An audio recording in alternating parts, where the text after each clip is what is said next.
Everyone, how you doing? Going to talk about the stock market after the close. I am not normally going to do this, but I actually got a bunch of people reaching out to me today after my last couple of days and basically saying, "Hey, look at the stock market today." So as a way of giving back and saying, "Yeah, I'm watching, but this is what I think's going on." Here you go.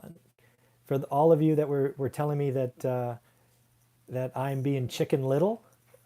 Maybe, everybody has an opinion, but let's at least talk about what happened, at least from my perspective. As we've exited, and I only looked for like the last 20 minutes, but I think a couple of things that happened.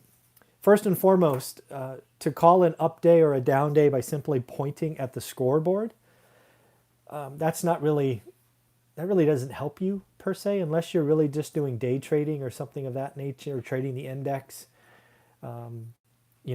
Maybe if you're just doing stocks, that means something. But as a real estate person, pointing at a 350 or a 372 point up day, or frankly, even an 850 point down day, really doesn't do anything for me, the real estate person.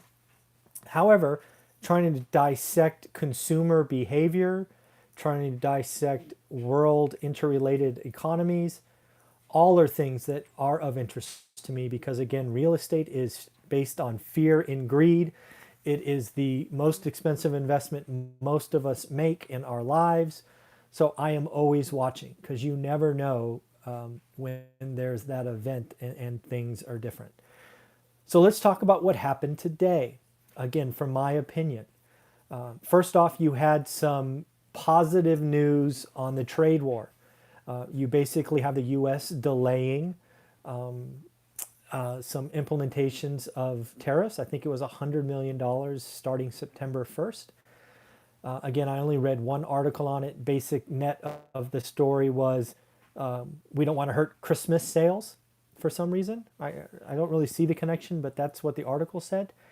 What's really going on is the trade war is hurting the economy. I think both sides are realizing that it's hurting manufacturing on both sides.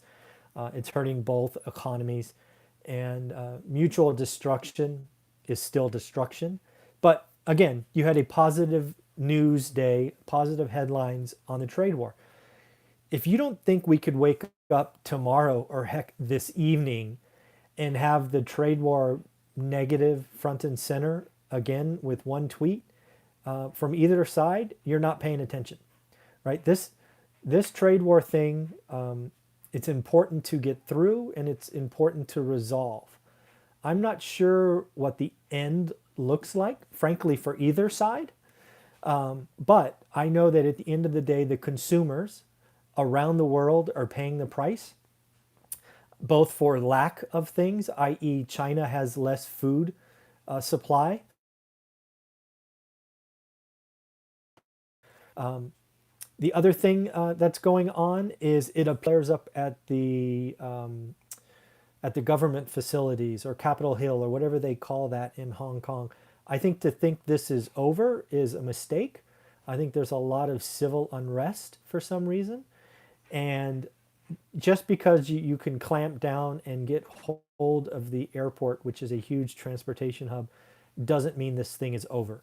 So again, don't just look at that as okay, great, it's behind us, because it could spark somewhere else. I certainly hope it's over at the airport. There's so many ramifications there, but it could very easily transition somewhere else. The other thing that I read today is there's some Wall Street, I guess, I don't know what do you call them, investors, bettors, whatever. They're putting it out there that there's somebody is betting that the tech stocks could see a 15% drop. I guess they have bought some options and expecting at least a 15% drop to get rewarded. And I don't invest in stocks. I say it every video. But my answer to that bet is heck yeah, they can. Tech stocks are so priced for perfection. In general, don't have a dividend. So if the world economy keeps to crumble on itself, you could very easily see that tech sector be hit by 15%. I've seen tech get hit by more than 15% 4 or 5 times in my working career. So it certainly can happen. Another thing that I thought was interesting is good old Mr. Alan Greenspan was quoted, and he was saying that there's no reason the U.S.